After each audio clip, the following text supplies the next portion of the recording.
داعش د کابل د چاودنو مسؤلیت په غاړه واخیست. د داعش د خراسان تروریستي ډلې نن د ډسمبر په 11مه لیندۍ شلمه د کابل په لویدیځ کې د تیرې ورځې د چاودنې د کولو ادعا وکړه چې د طالبانو د حکومت د معلوماتو په اساس 2 تنه پکې وژل شوي او 3 تنه نور ټپیان شوي دي.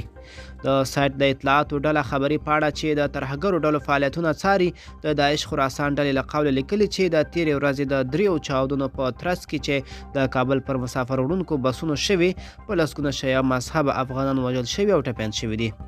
په افغانستان کې پر شیعه مذهبو د داعش د بریدونو په زیاتېدو د بشري حقونو ډلې په وار اندېښنه ښودلې ده. د داعش ډلې تېره میاشت هم د کابل په دشت بارچي کې پر یوې مینې بس موټر باندې د ورته برید مسؤلیت په غاړه اخیستی و چې پکې 2 تنه وژل شوي وو او 3 نور ټپیان شوي وو.